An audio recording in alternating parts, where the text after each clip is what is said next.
One comment read, "The production quality is phenomenal. Why don't people know about this?" Why don't people know about this? Vincent V. Cava called this rendition of his story, Eye of Ra, one of the best readings of his stories he's ever heard. Brian Keene, best-selling horror author of The Rising, says it's like Tales from the Crypt.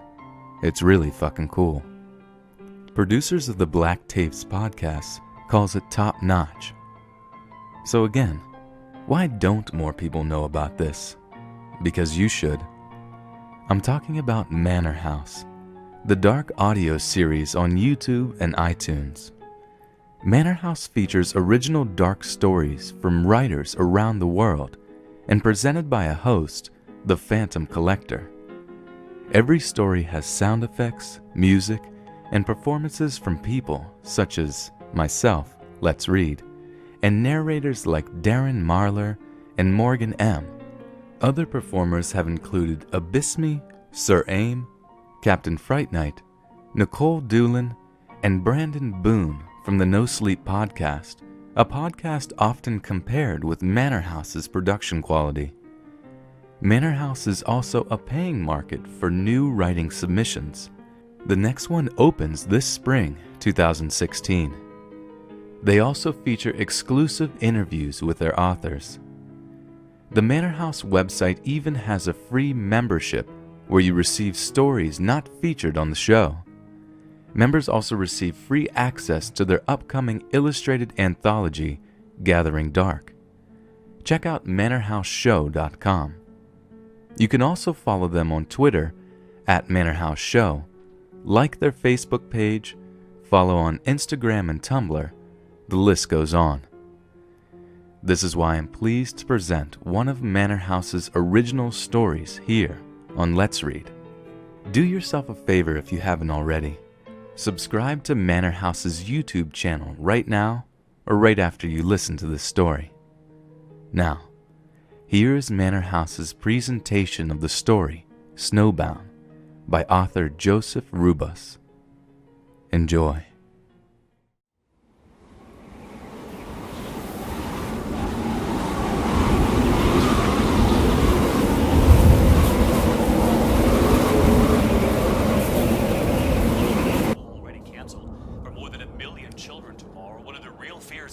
This evening, the winds up to 75 miles an hour and the power now a real concern. Meteorologist Rob Marciano in Boston tonight, where authorities are urging everyone to take these blizzard warnings seriously. Tonight, blizzard warnings posted from New Jersey to Maine.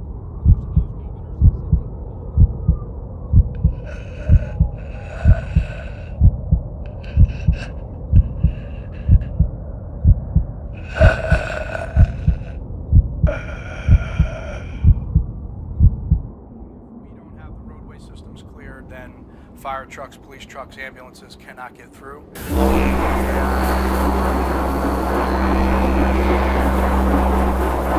So the biggest problem you have on a night light tonight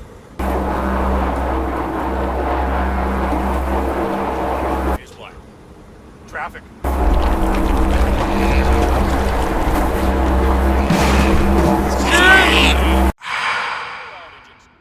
Electricity to spark the furnace, that means no light and no heat, potentially for days, in what is life-threatening cold. David? All right, Rob Marciano, with the light still on behind him.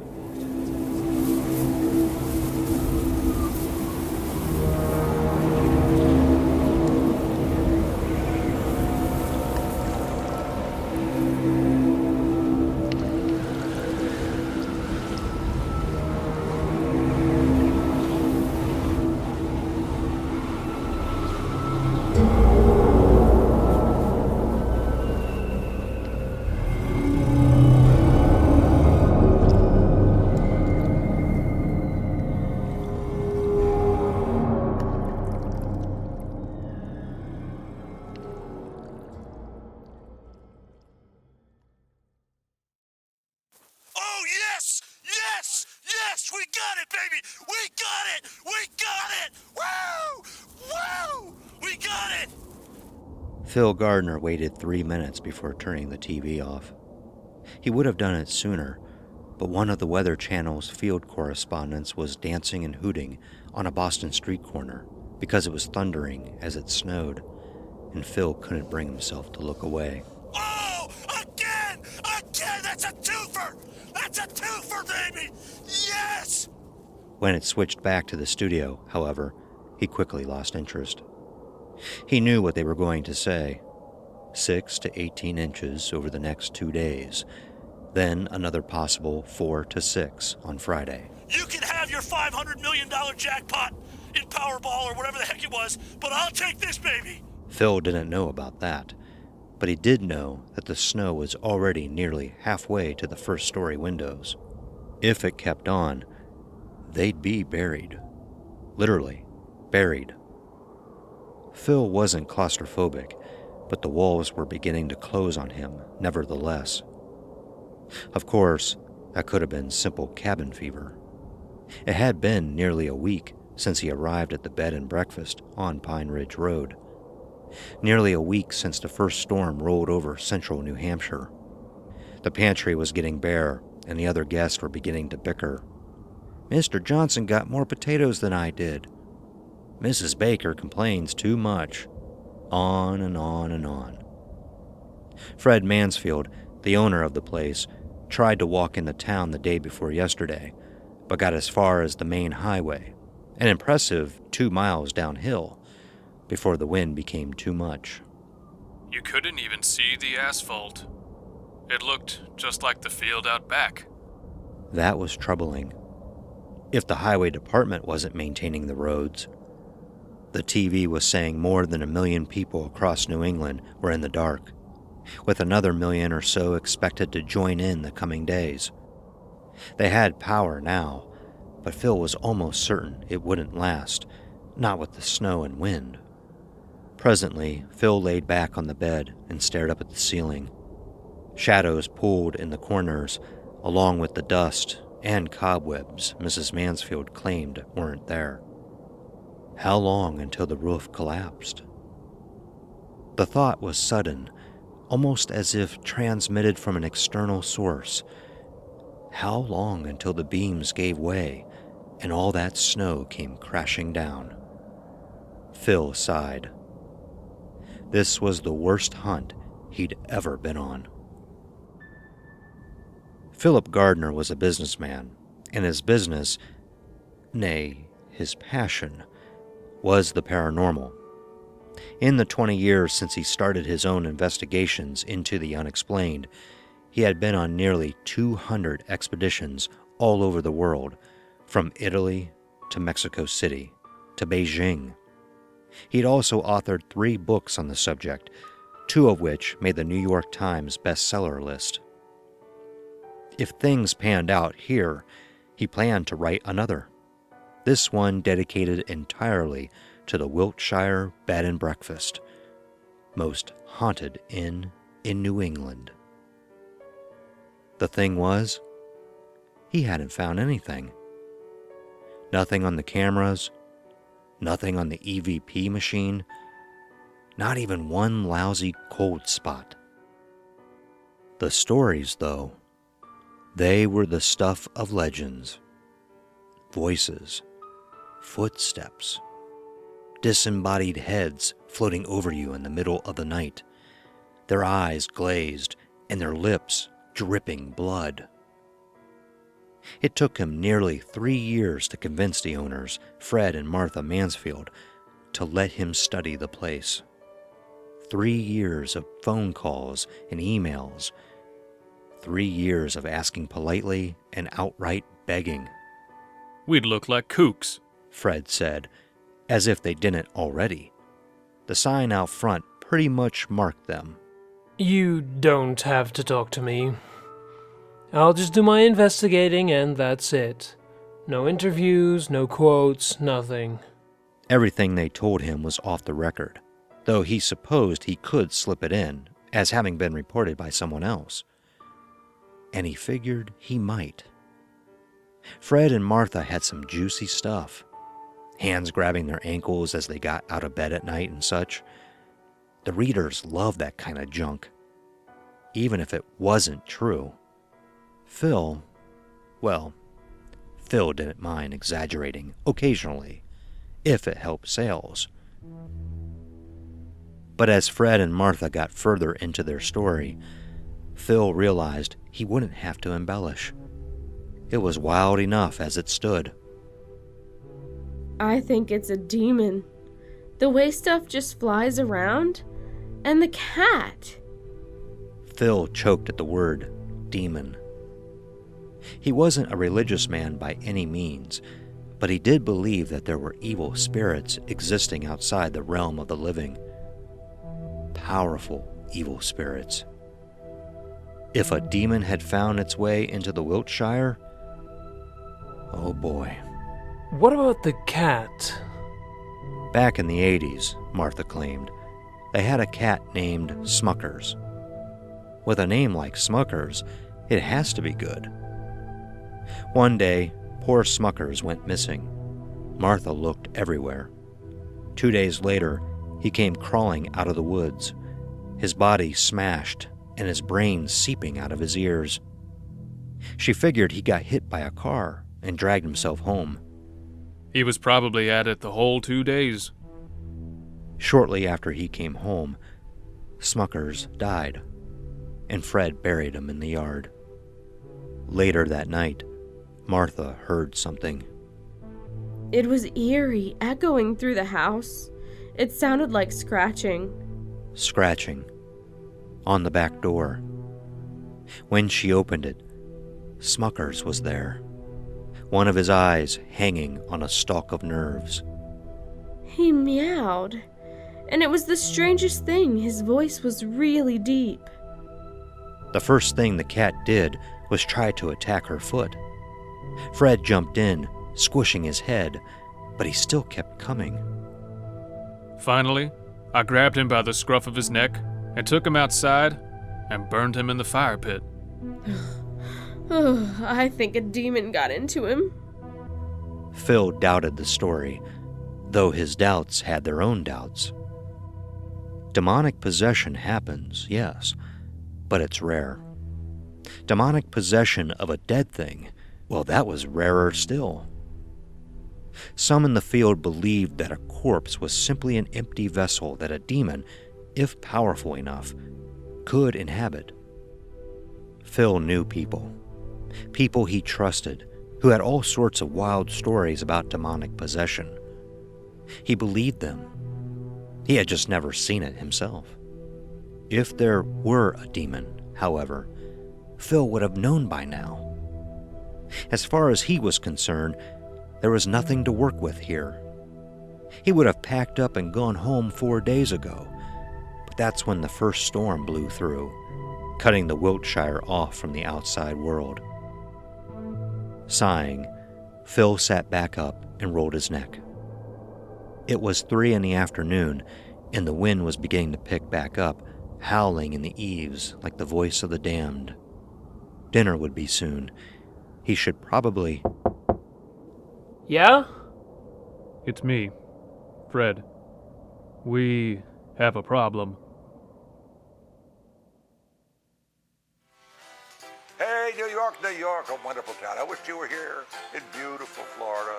Elizabeth Miller, what a great name, Elizabeth. And she is from Lynchburg, Virginia, 108 years old today.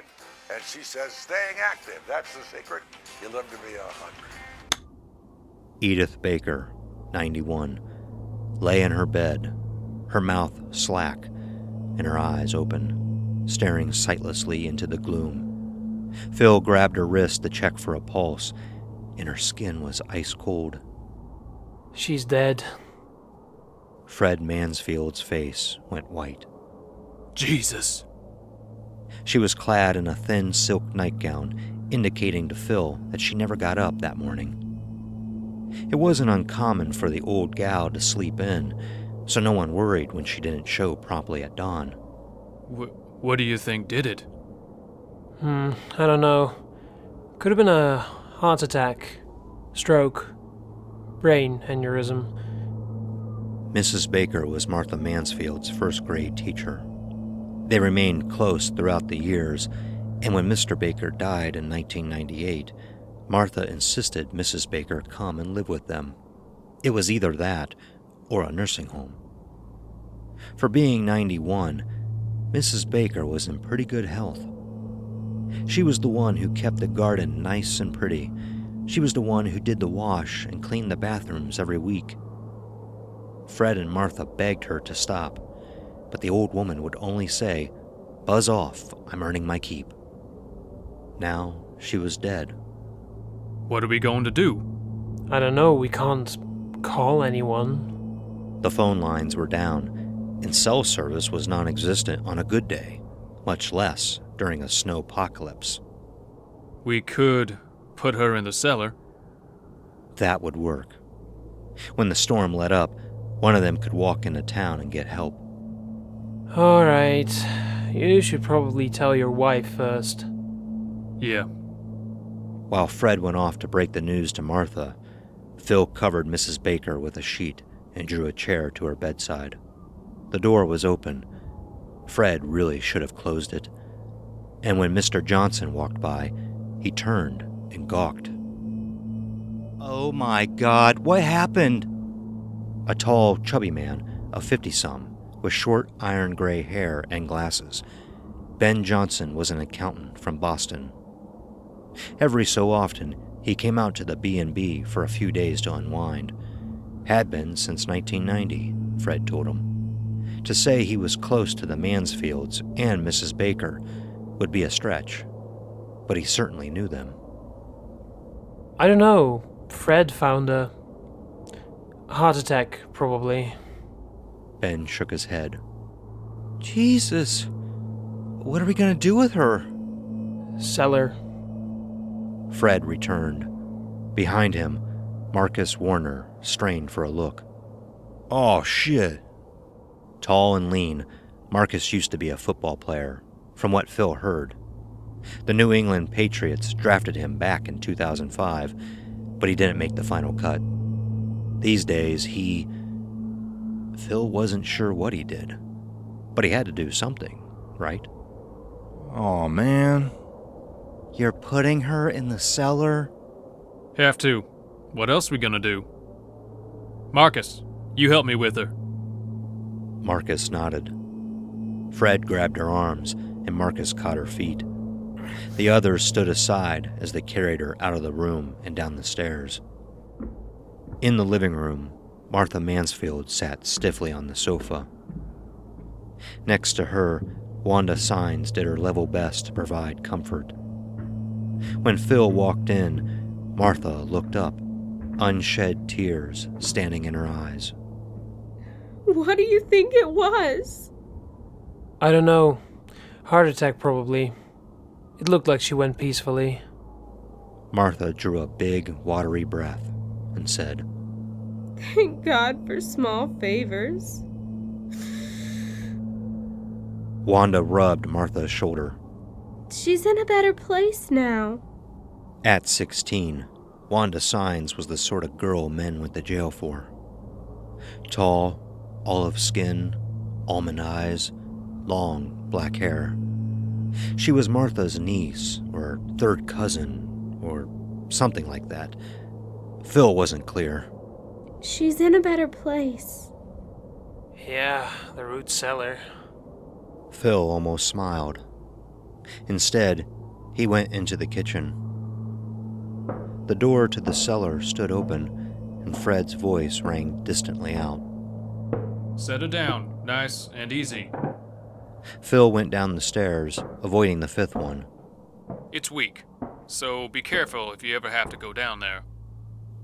The cellar was 20 feet by 20 feet, with a dirt floor and cold stone walls. A long bench in the corner that may have once been part of a workshop served as a makeshift resting place. The white-wrapped woman lay stiff and jagged. Fred, Marcus, and Ben stood around, the former two huffing and puffing. Apparently, she was heavy. She should be fine in here. When this storm blows over, I'll go into town. I could go now. It's too windy. You'll never make it. It's only 4 miles, right? I can do that easy. I don't think you can. Hell, I don't think anybody can. I can. Fred looked at Phil. If he thinks he can make it, better that than leaving her down here. He thought, but didn't add. All right. Back upstairs, Phil sank into one of the kitchen chairs and watched as Ben started a pot of coffee. They were down to their last couple rounds. They still had plenty of cocoa, though, so that evened out. This is a nightmare. You can say that again. Through the window, over the sink, whiteness prevailed. You think he can really make it? Phil opened his mouth to reply, but stopped. He didn't know. Marcus was young and strong. If anyone could make it, it would be him. I hope so. When the coffee was ready, Ben poured some into a mug and sat it on the table in front of Phil. He poured another 2 mugs and went into the living room. When he came back, he said, Mrs. Mansfield's taking it better than I expected. That's good. The last thing we need is someone going into hysterics. Yeah, I wouldn't blame her, I guess. Mrs. Baker was like a mother to her. I wouldn't either, but we have enough on our plate. Just then, Fred and Marcus returned. Marcus, dressed in a faded maroon snowsuit and a black ski mask. He sat, and Fred started attaching his snowshoes to the bottom of his boots. That looks uncomfortable. It ain't too bad. Now, when you got all your gear on and you're playing in the heat, that's bad. Done, Marcus stood up and dragged himself through the living room. Fred, Phil, and Ben followed. At the door, Fred clapped Marcus's shoulder. Be careful out there. If you don't think you can make it, come back. All right, If you aren't back by... I'll be back. I promise you that. He opened the door and a cold gust blew in. Then he was gone.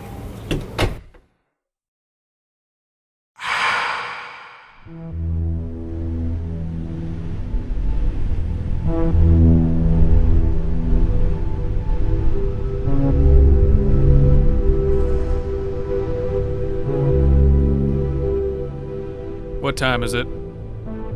Phil checked his watch.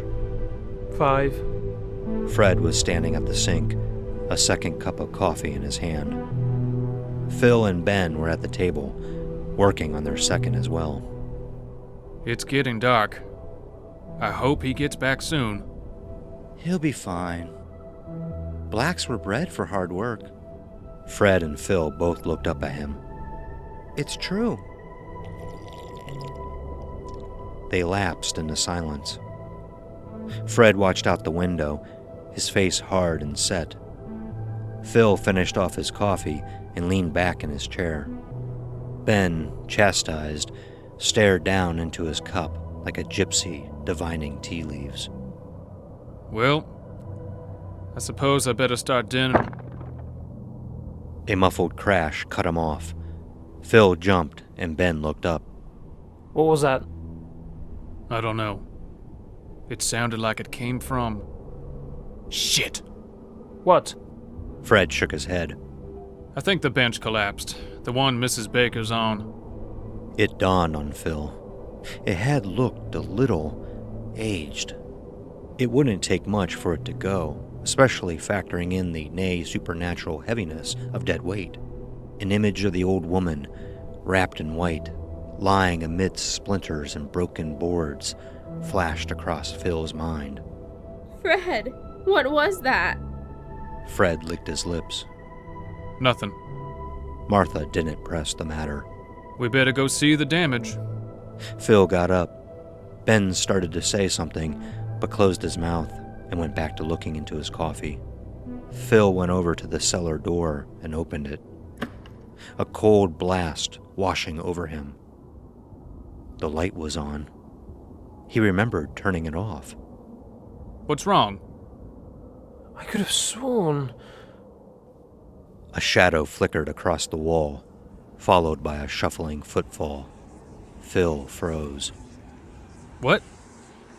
The shadow grew smaller and denser as the source drew near. Between the ceiling and the banister, Phil caught a quick movement, and Mrs. Baker appeared. Jesus Christ! Her shoulders were stooped, and her head hung. Her arms dangled limply at her sides. When he spoke, she looked up, her head flopping bonelessly back, and terror washed over him. Her eyes were red, demonic. She smiled. Mrs. Baker? The old woman took one jerky step forward and threw her arms up, as if to embrace them. Her face, Phil saw, half obscured by darkness, was blue and drawn. Her teeth, dear God, teeth, were long and jagged. Phil panicked and slammed the door, throwing himself against it. What? Mrs. Baker. She's alive. That wasn't Mrs. Baker.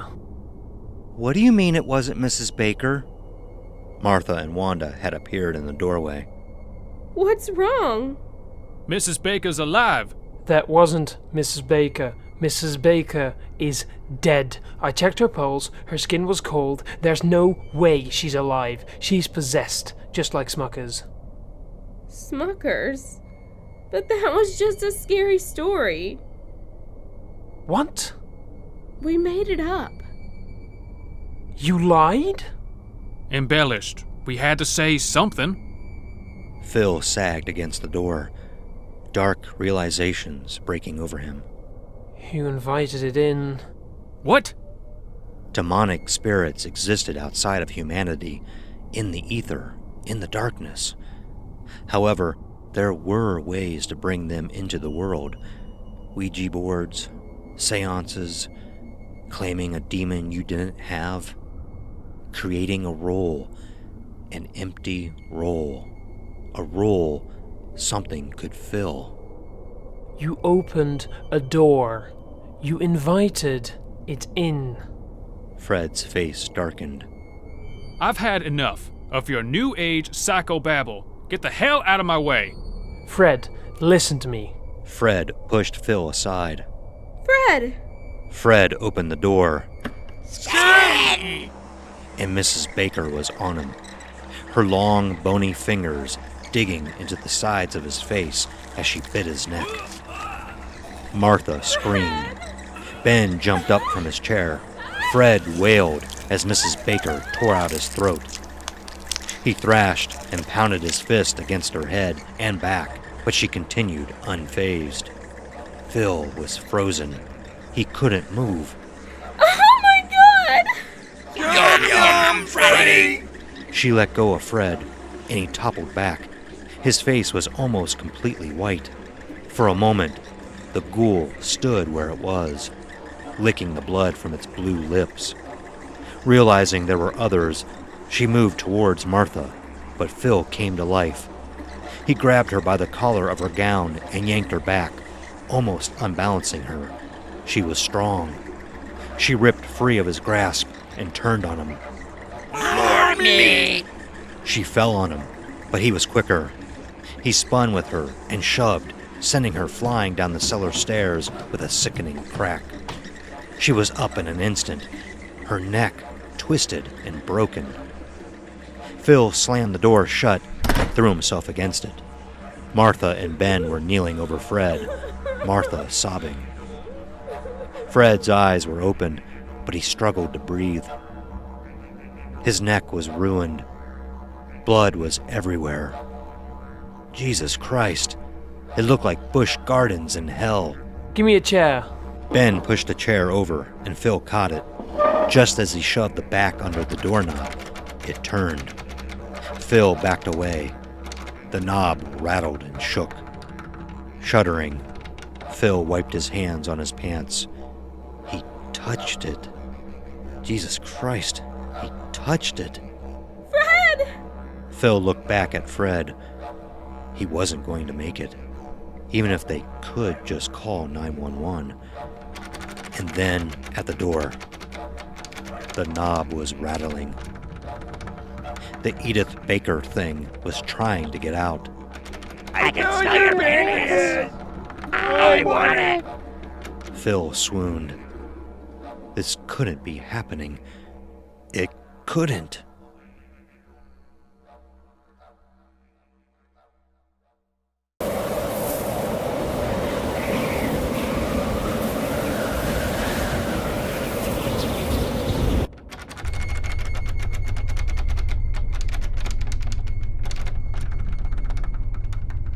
Ben and Phil lugged Fred into the living room and onto the sofa.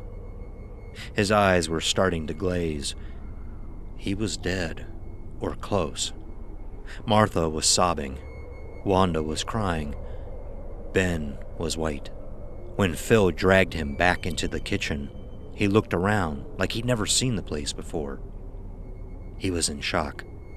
I don't... There's Fred of a gun. A gun? Yes, a gun. I think so. Yeah. He's a hunter. Go get it. Ben nodded and rushed off. Phil turned to the door. The knob was silent now. If Mrs. Baker was still there, she wasn't trying to escape. Yet. Ben returned with a double-barrel shotgun and a box of shells. Phil took it, cracked the stock, and slipped 2 of the bright red cartridges into the breech. With that, he snapped it closed and cocked it. What's happening? Mrs. Baker! That wasn't Mrs. Baker. What was it? Something else. Outside, the wind howled. The power dimmed. Ben looked up. He started to speak, but in the living room, Martha wailed.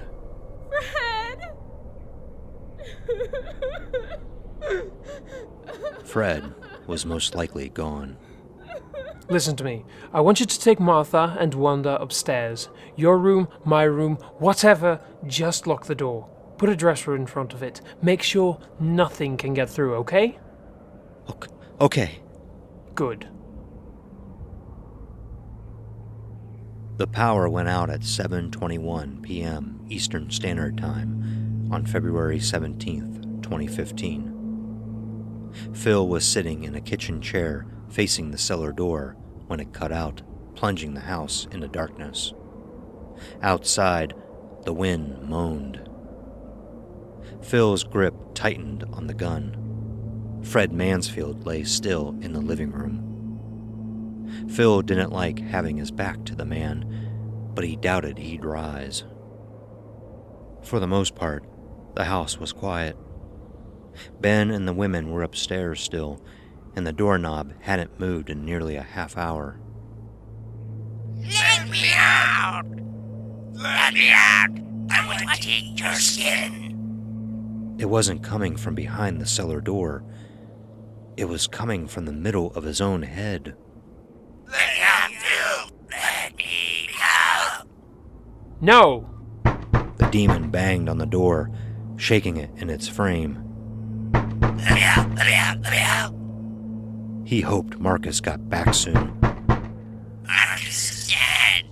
Shut up! The back door blew open, slamming against the wall. A swirl of wind-driven snow danced into the kitchen. Just the wind, Phil told himself, as he tried to calm his racing heart. He got up, closed it, and came back to the chair. He was just sitting down when a sharp, echoing knocking filled the house. Marcus. Phil got up and went to the door. I hope to God he found help. He unlatched the door, and the wind ripped it out of his hands. Phil's relief evaporated. Marcus was hunched over, as if under a great weight. His black face was crusted with ice and flecks of snow, and his eyes were the color of blood. Told you I'd be back. Phil screamed and brought the gun up. Marcus moved to knock it away. but he was too slow. Phil fired. The Marcus thing staggered back and went down. Phil slammed the door and latched it again. When he turned, he nearly screamed.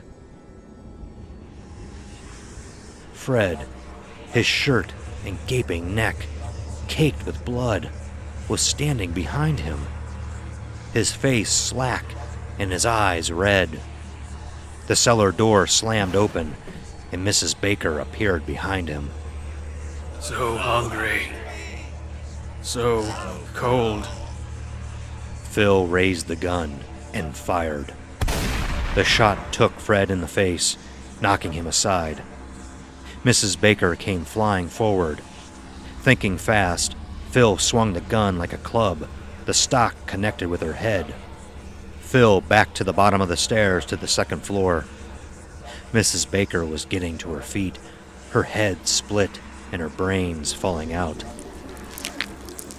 Fred was already on his feet again. His head was obliterated. Marcus pounded at the front door. Give us your skin. Give us your heads. Phil bolted up the stairs. At the top, he slipped 2 more shells into the shotgun. Fred and Mrs. Baker were at the bottom of the stairs now. Phil aimed the gun, but before he could fire, Wanda Signs leapt from the shadows, knocking the gun away. Dad!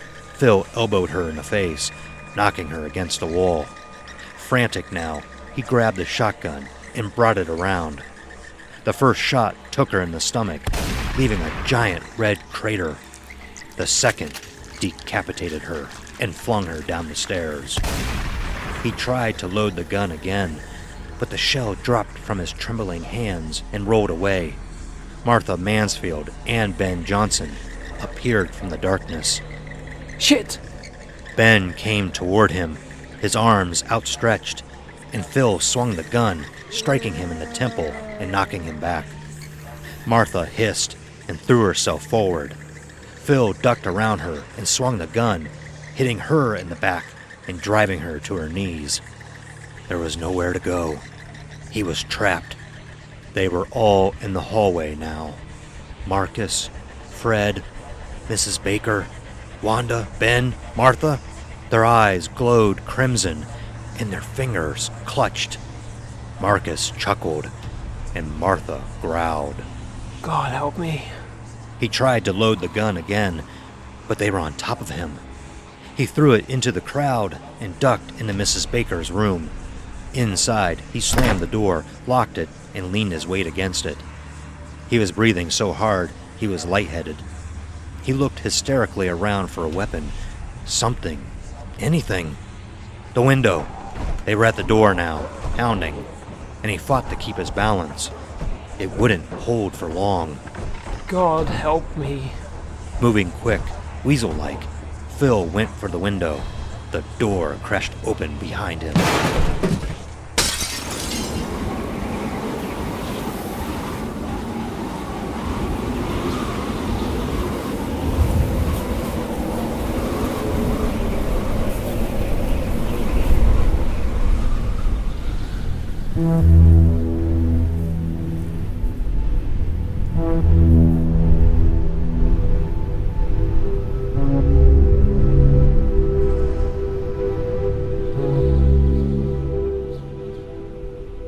Hours later, Philip Gardner settled into a snowbank overlooking State Route 10 and listened to the wind.